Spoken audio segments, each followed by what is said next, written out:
everyone. Thank you for joining. It's December 6th, and I am going to go over my thoughts on the stock market into the end of the year and kind of some macro ideas forward into the future, but initially just focus on the rest of this year, 2020, which has just been a wild year.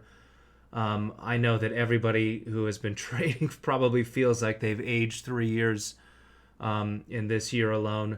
I'm going to talk about larger trends and larger ideas at play. So, the last time that I talked about the stock market and the general feel of where we were headed was on September 1st. And there was a huge amount of data, and there were many signals that were giving the idea that a major top could be forming. Temporary top, but a major top with a sell-off before the election. And that played out extremely well into September and October. And then you had the buyback into the election for election years, which was predicted by election year seasonality and a bunch of other reasons, but that was one of the underpinning reasons. And then December, that we're in now, is a strong time of the year. You have volume die off and then the Santa rally at the end of the year, and it's particularly strong in election years. So that last YouTube video was right around here, September 1st, September 2nd top, where we punched through this big white trend line here, and it's so steep that it's virtually impossible to penetrate unless you ram up against it several times. So we had this sell-off. I think that NASDAQ sold off between 12 and 14%.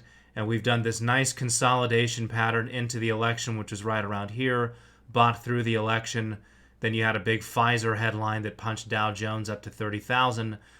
These are S&P 500 futures. And it looks like we are actually going to break this big white trend line. And I am trying to have an open mind here because the bear case is easily known, is something that Chivaco says on his YouTube videos that he does once a week. If you haven't watched his YouTube videos, they're actually very good. He has an open mind and he has an unbiased opinion. But what I'm looking at here is the possibility that we have a year-end buy-in at this point. And I wasn't initially on board with this idea until we started just gradually melting up and the end of the year is approaching. I have to give credence to the election year seasonality. What I am thinking is gradually morphing into here is another one of these S waves, as I call them, where you have an initial impulse, a sideways to up movement in the middle that confuses the maximum amount of people, and then it starts to go parabolic towards the end, and then it becomes absolutely clear to everyone what's really happening. From the 2019 bottom, way back here off the screen, somewhere over here, to the 2020 top in January, that was an even bigger S wave that I was calling for a top somewhere around, between 35 and 3,600 or so. And that worked out very well, which I'll get into in a little bit, why I never bought fully into the COVID-19 idea, because there were so many reasons why the stock market was going to make a parabolic capitulation into early 2020 that was going to result in a large stock market sell-off.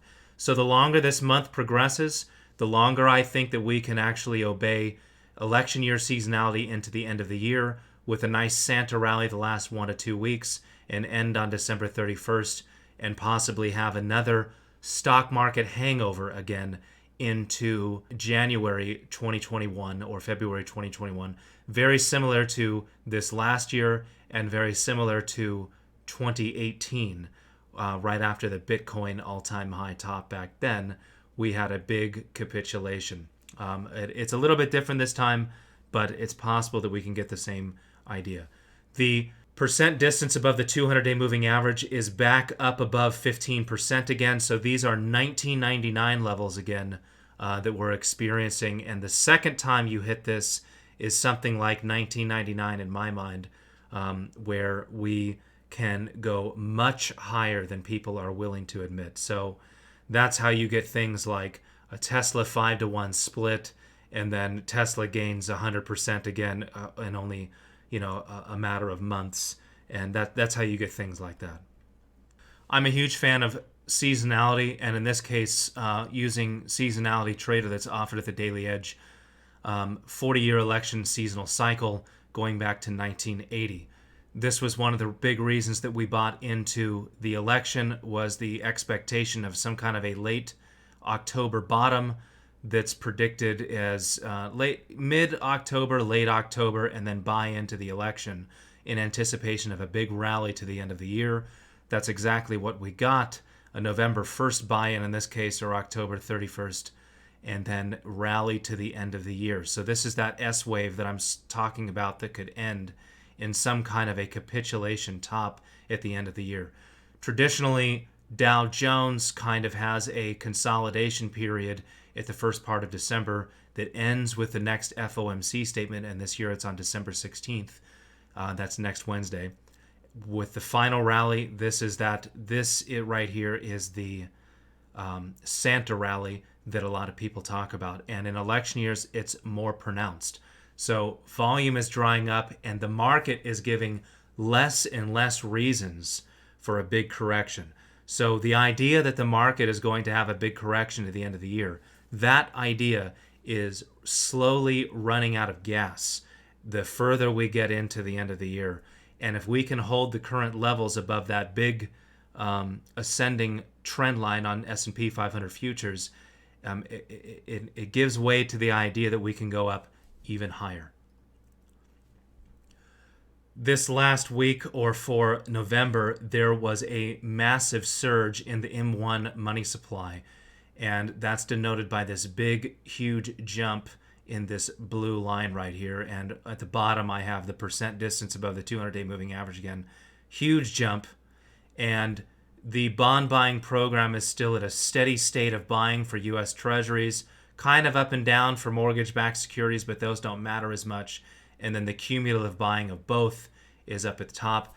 Thanks again to a guy that is in the group. His name is Ariel, and he developed this little indicator, which is pretty useful for doing different FRED and Quandl data series inside of TradingView. But to note, there is usually a stock market after effect once a big surge like this happens. It takes maybe a week or two for the stock market to react. So this is something that's really interesting, and nearly everyone is not paying attention to what just happened with the last update to the M1 money supply. Some people that are some of the better influencers out there that I pay attention to, Luke Groman is one of them that I kind of forwarded around his videos that he posted this weekend, talking about where we are with debt to GDP and the dollar cycle. And there's a bunch of people that I have been following for a while that we're all kind of part of this community of gold and dollar and currency guys that just pass around a bunch of charts and stuff like that. So one of the things that people are looking at is the fact that the dollar is capitulating through a decade-long trend line that goes back to 2011 at the bottom, and the euro is doing something similar with a trend line that goes back to 2008. We just gave up this trend line and a huge breakdown, and the euro had a huge volume breakthrough, the key pivotal level of 1.2. And I expect this to continue into 2022 and 2023, where we'll eventually test this area down here, was about 80 to 82 or so. And I think that we're going to unwind this entire 2014 trade eventually. It might take a year to 1 to maybe 18 months at the maximum, I think, is how long it's going to take. Zoomed in a little bit on a 4-hour chart. We in the Daily Edge group, we have access to a lot of proprietary signals, and one of those signals are all of the major dark pool blocks, and in this case, symbol UUP, which is probably the biggest ETF that matches the US dollar index. And we started to get these insane blocks coming in, starting at around in late September, this 9 million single share block on UUP, followed by this one, and then this one that was a little late to the party. But the Pfizer headline was the last ditch effort to hold that 2011 trend line back here, and it didn't work out. It gave it all back up again and plummeted through. So the Federal Reserve has lost the money printing race to the ECB and other major G7 countries out there. They're printing far too much. In some of the previous charts that I've shown, the Fed has printed at a rate of 350% of the ECB. When you normalize it to GDP, it doesn't look so bad, but they still lost the race regardless. We're forming some kind of a falling wedge here that I don't know if it's going to actually mean anything walking forward into the end of the year. If we do actually hit this bottom trend line down here, it might mean something, it might not, and we might have some kind of a bounce. This would be very similar to the end of the 2017 big long wedge that we had back then, and there was also a November/October sell-off up in this area, this guy up here, that resulted in a gradual sell-off towards the end of the year and ultimately a bottom somewhere in February. This ties perfectly into gold seasonality, which we had kind of a weird situation going into the COMEX expiry into November 30th, but that's from more ideas that are pinned on the Daily Edge group handle on Twitter. Shows a complete outline of that trade, and there were a lot of disparities with gold and the dollar. But why I'm showing this is because I think that giving up this big 2011 trend line, we're setting the stage for a big inflation scenario walking forward into the future. So by contrast, the euro, which I think is about 55% of the dollar is just a weighted index of 7 different currencies, and I think 55% or so is weighted in euros. It is breaking through this massive 2008 trend line, which we kind of just hovered around in the 1.18 area for several months and just consolidated right at the trend line boundary. This is not a log chart, this is just a regular linear chart. And we have broken through the key 1.2 level, and once that level was broken through, it really was off to the races with a lot of stops triggered. So this is a major paradigm shift that goes into some of the things traders that you can follow on Twitter, like North Star and Gab and a couple of other guys that are talking about this big 8-year presidential cycle that we're going through, and the projection is that the euro will remain in dominance towards late 2022 or early 2023 or so, and complete and just keep this cycle going into the next couple of years. So that's what I think is actually going to happen, and the charts are the proof. Always rely on the charts if you're wondering about your own theory. Switching gears here, this chart is talking about how we have had just this unprecedented recovery in the stock market. And you can think of the stock market as kind of the blue line in this chart. And the red line is the Fed funds rate, the real rate. Left-hand side is showing that we're currently negative on the Fed funds rate. And this is because you have to subtract the inflationary rate out of the Fed funds rate, which is virtually zero. I think the Fed funds rate is still 0 to 0.25 basis points. So, or 25 basis points, I'm sorry. What this is showing is that in the past, the Fed has had to reduce rates in the midst of a huge stock market downturn.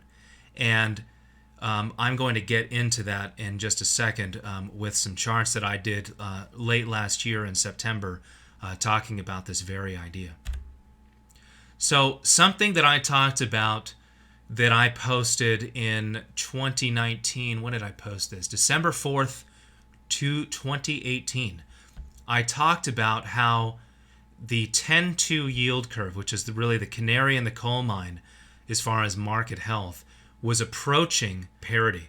And if you look back in this chart, you can see that in late 2000, there was a big inversion of this yield curve. So normally, the yield curve, the farther out you go in the maturity, the yield is higher. So the like 3-month yield has the lowest, or 3-month bond has the lowest yield, and go all the way out to the 30-year bond has the highest yield. But sometimes when the market is not healthy, the 10-year yield will be less than the 2-year yield, and that's what's highlighted in some of these boxes on the chart.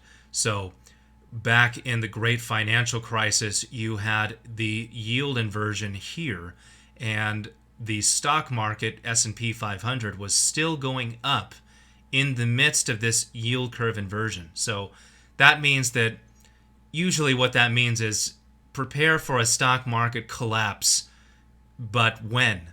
1, 2, 3 years, maybe 1 to 2 years or something like this. This was way back in 2006 to 2007, which was giving some kind of early indication, and I mean really early indication, that something was wrong with the market. And as soon as this kind of busted out of the parity zone, so 0, 10-year yield minus a 2-year yield, started to increase back up rapidly, that means that the stock market is probably going to tank after that. So that is the ingredient necessary to recognize that the stock market is going to collapse. Back here, kind of the same thing.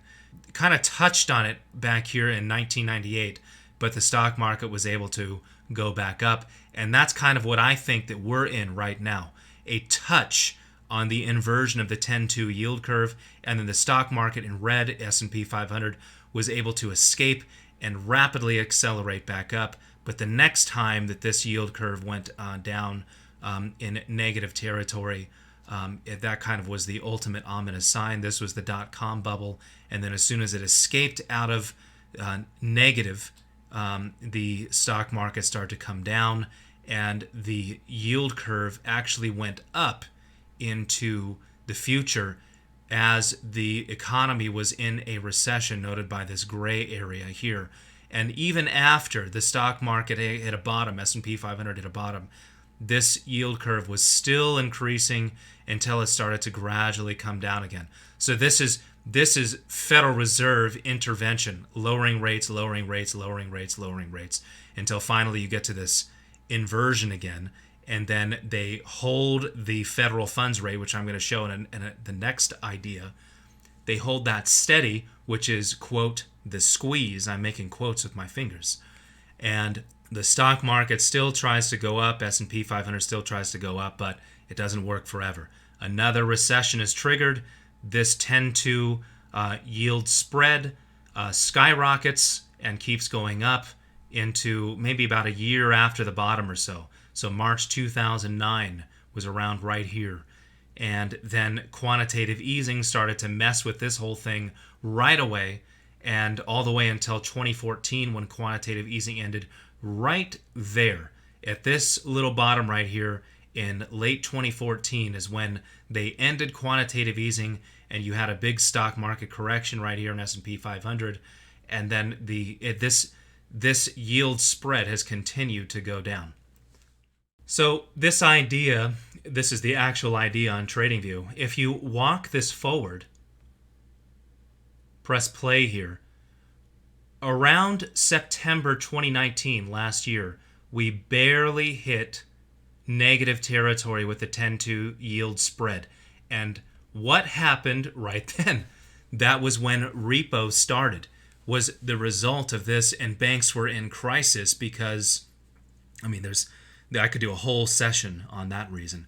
But as soon as that happened, Operation, Save the World happened, or Save the Repo Markets happened. You had this huge move up in the 10-2 spread, which is kind of indicative to either back here in 1998 or 1999 or so, which also happened, right around September or, kind of not, July 1998 or whatever. But either we're doing one of these kind of moves, or we're doing one of these kind of moves, or one of these kind of moves coming out of this negative territory because of what the Fed has done. So the spread is healthy and still going. This is rising inflation. This is extreme inflation rising. Right around the time of the repo market intervention by the Fed, I published this idea and I laid out the ingredients so far recognized by the dot-com bubble and the great financial crisis. Dot-com was up here, great financial crisis was up here, and it seemed like we were doing something very similar with the repo market intervention. So here is that same idea, and walking forward, it actually turned out to be true. Federal funds rate in yellow went down to 0, and the 2-year yield in orange went down to follow it, or actually it was leading the federal funds rate down the entire time. But what is different this time is the fact that the stock market didn't go down this entire time like the previous times. So here, as soon as the 2-year yield in orange crossed the federal funds rate going down, the stock market followed it all the way down. 2-year yield in orange, federal funds rate in yellow crossed under and went down and followed it all the way down to the bottom. And the stock market in green, S&P 500, followed it all the way down. This time is extremely different. We initially had a crash, and this was back in September, remember. Initially had this crash, but then the Federal Reserve intervened with the Treasury and with money directly to U.S. citizens, which created a different kind of environment this time than just money repatriating banks. It was literally just handing out cash to corporations and to citizens that circumvented this normal process of a continued stock market crash, and there was a massive rebound instead. So I laid out the rules based on 2008 and 2000 and 2008 on how to create this stock market crash. And if you are not familiar with all this, I suggest you read that, because this is how the real economic and business cycle operates. It's the Federal Reserve creating the booms and the busts, which is one of the reasons why I was predicting, along with many other people I respect, that there was a guaranteed crash in early 2020 because of this scenario that was being painted, because of this scenario that was being painted by the 10-2 inversion, that there was something bad going to happen probably in early 2020 with the seasonal timing of the January effect, January, February, which every year there is a chance for a very large stock market correction given the right ingredients. This would be something like 2018, January or February, when VIX exploded and funds like XIV went to 0 and went bust. So this is creating a massive inflationary environment because of what the Fed has done, and allowing the Treasury to intervene to get money directly to U.S. citizens' hands and corporations' hands instead of just repatriating the banks this time. Another sign that is a bad sign of future inflation, and what I'm trying to paint is the same scenario that Luke Groman talked about in his recent videos, and a lot of people like Ray Dalio, George Gammon, a bunch of Lynn Alden, a bunch of people that I share all the time inside the Daily Edge group that I really respect their work, is that there are only 2 ways out of this scenario, really. Not 3, just 2. Either default on the debt or do some kind of inflation to get out of the debt that the United States has shackled itself to, where we are currently at a debt to GDP ratio that is greater than World War II now. We crossed that 120% threshold earlier, I think a couple months ago. One of the really bad signs of what's to come is that the United States Federal Reserve is now the largest holder, as far as just, who has the single largest amount of U.S. Treasuries. Our own government, well, I say our since I'm a U.S. citizen, has the largest holding of its own treasuries, meaning that other countries aren't so interested in buying them anymore, And the Federal Reserve, in order to try to fix the trade deficit and prevent it from spiraling out of control, has to be the one to buy our own paper and to continue to print money in order to buy our own bonds. And you're seeing the result of that in that previous chart that I showed of the M1 and M2 money supply absolutely skyrocketing. And recently there was some information, some people are tweeting about it, but it was something like 40%, or no, something between 30 and 40% of all US dollars that have ever been printed occurred in the last 12 months in the United States history. So there is an inflationary scenario on the horizon, and you're seeing the dollar tank to 2-year lows, breaking a decade-long trend line. You're seeing interest rates go to zero. You're seeing all sorts of weird things happen with yield spreads, with inflation expectations. It's a mess. If you look at some of the top economies in the world, the U.S. is at number 3 as far as change in debt to GDP ratio, and it's not good. Canada is just screwed. Anybody living in Canada, I feel bad for you, but the inflation of the real estate market that's in Canada, that's now half owned by Chinese investors, I think, is going to get so much worse before it gets better. U.S. debt to GDP, and I drew this little red line here after the data ends in 2016 because it's at 121% now, is greater than World War II. This is just, it's at nightmare proportions, and the only way out of this is to either grow the economy, like Luke Groman said in his recent video, which is unlikely that we're going to have a post-war growth of the economy, or have to do some kind of inflation or hyperinflation scenario to recover. Inflation expectations did a similar capitulation bottom compared to 2009, same month, by the way, which is interesting. Still has a long way to go to catch up with previous tops. So May 2010, this was right before that flash crash in May 2010 when the first round of QE ended, by the way, which triggered the flash crash of the stock market dropping and high-yield bond rates went up. Stock market went down. I think there was like a 20% flash crash in the S&P 500 or something like that. They blamed it on a fat finger trade or something, but there were a lot of other reasons why that actually happened. And the big reason is QE ended. QE1 ended. And they had to start QE2 later that year. Gold, inflation adjusted, has actually not hit an all-time high. This is back in the Nixon years when we went off the gold standard and triggered 17% inflation. You could go out and get a 30-year mortgage for something like 16% interest, which was nuts. Worst time in history to buy, at least in the last, 500 years, something. But we are making a big cup and handle, it looks like, on this chart, and the next move up when we actually can clear probably the 2200 areas is all we need to do. In inflation-adjusted gold is when this really takes off. Debt to GDP ratio by country, it's not just the United States. It's all Western economies. Canada, U.S., a lot of South America, most of Europe.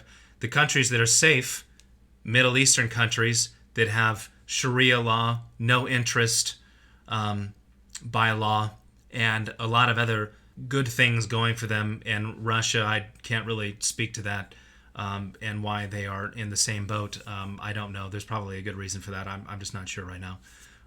But it's not just the United States. It's all the Western countries that have experimented with Federal Reserve banking and the fiat money that's not backed by anything, and this big, long, grand experiment that began 100 years ago. This is just an annotated chart of a really important Fred-followed index that shows the interest rates, or it's directly analogous to the interest on high-yield bonds.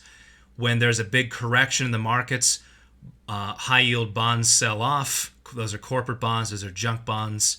And the yield skyrockets. So remember, yield is inversely proportional to whatever bond you're dealing with. So great financial crisis. This was really bad, which was expected because that was the bond crisis, basically. Here's that same May 2010 flash crash back here.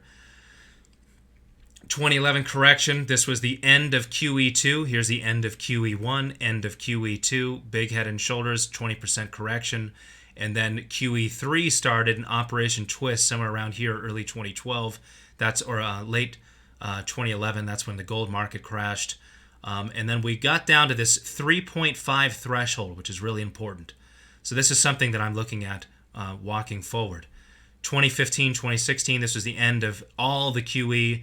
Big correction again that year. And then 2016 was the bottom of the commodities.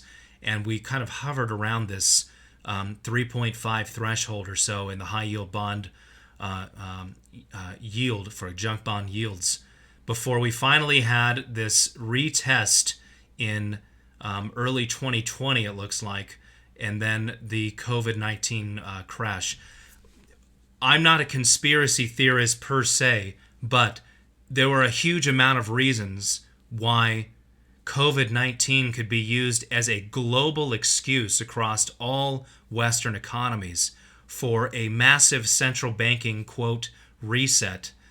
Not the, Klaus Schwab reset, the economic reset of how to reset the economy.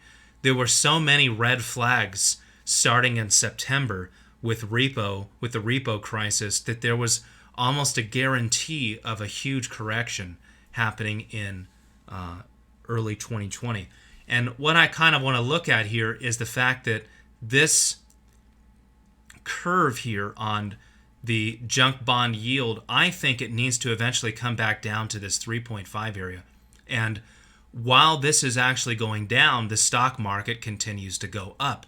So that means that junk bonds have not fully recovered yet from their previous highs. And I think that that's going to give a tailwind to the stock market walking forward into the end of this year. Maybe a slight correction in January, but continued growth into 2021. Just because we're still printing money by the Fed, all the central banks of the Western economies, the G7, G10 countries are all printing money. So it's a race to the bottom. And this may be more of an effect of all major central banking economies of the world trying to devalue their own currency. And when you devalue a currency, since you're dividing by your currency, so like S&P 500 is based on the US dollar, S&P 500 USD, even if the economy is not growing, the S&P 500 can still go up by merit of the fact that the dollar is less, and when you're dividing by a smaller number, the price of whatever is the numerator goes up. It could be that simple. Real gross domestic product, so inflation adjusted, we're just at nightmare levels here. And the only way out is to inflate everyone's economy and devalue all currencies for all Western economies that experimented with central banking. So now I get into some of the overbought breadth indicators, and I start with the percent stocks above the 200-day moving average. This is a really important metric. This is a weekly chart going back to 2016. 85% is a key level. Down at the bottom, we breached this 15% level that wasn't seen since late 2018, which is usually a huge buy signal. Doesn't happen very often. 2016 had a little touch in there too. So these are usually very large buy signals for the market. It means that out of all of the stocks and the New York Stock Exchange, only 15% are above their 200-day moving average. So it's a good benchmark. 85% is a big overbought level. Does it mean that we're immediately going to correct? No. We can stay up there for a little while. It's not like a bottom correction at a bottom that's oversold under 15% here for this particular metric. The stock market in general likes to go up. So when it gets to these big oversold levels, it doesn't like to stay there for very long. Walking back to 2009 was a similar impulse movement off of oversold levels where we just hung out underneath this 15% threshold for some time.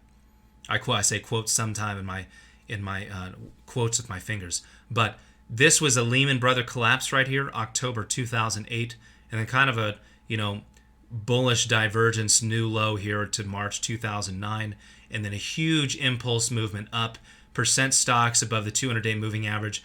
Pretty much everything in the stock market corrected is how you should look at this. And when we hovered around here for a while, all the way up until the end of 2009 by chance. So that's kind of what I'm thinking that we're doing here.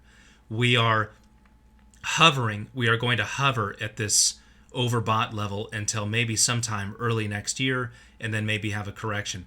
And that correction took all the way till May, sell in May and go away. That's saying that adage on the stock market in 2010, the next year. So I don't know. I'm just saying that don't count the fact that we have become overbought on this metric as a sell signal right away. Moving down to a lower metric, percent stocks now above the 100-day moving average. We are at this 80% threshold and above, and we are above that and staying above it. We can stay overbought for an unknown amount of time. When there's a correction, it's usually bad, but we can still stay above this. I like this shape right here. This is a very bullish, impulsive shape that I talked about at the first part of this video, that it could result in an S-wave move. So there's a matching move here on the other side where it's kind of an S-wave structure and a capitulation. Percent stocks above 50-day moving average, so we're going right through all the breadth indicators. We're above 80% on this also, so moving higher up towards that 90% level. Percent stocks above 20-day moving average, above 80%.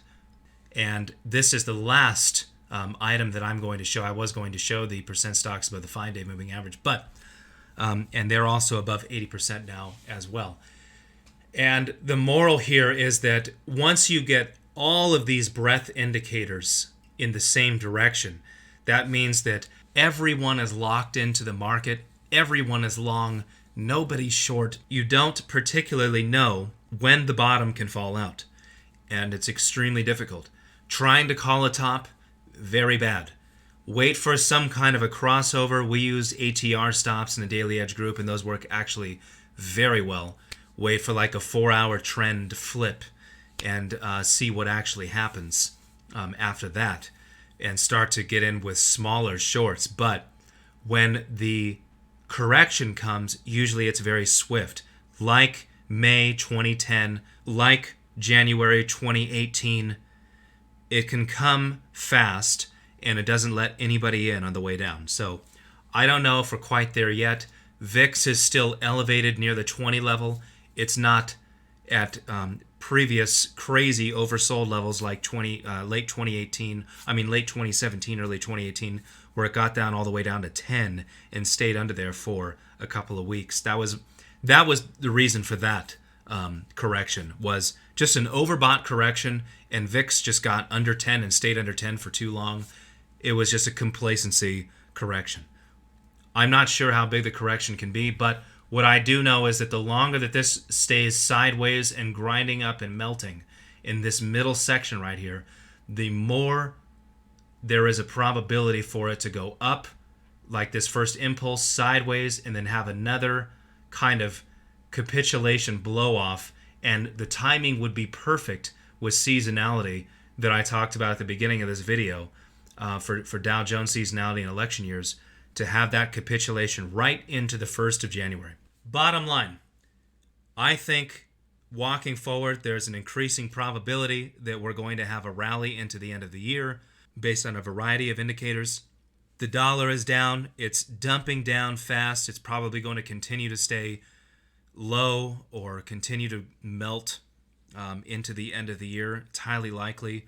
People are walking away from their trading desks and big firms. The volume is going to dry up, so the chance for a correction is over, in my opinion, and we could have little ones on the way, but I think that there's going to be kind of a blow off into the end of the year.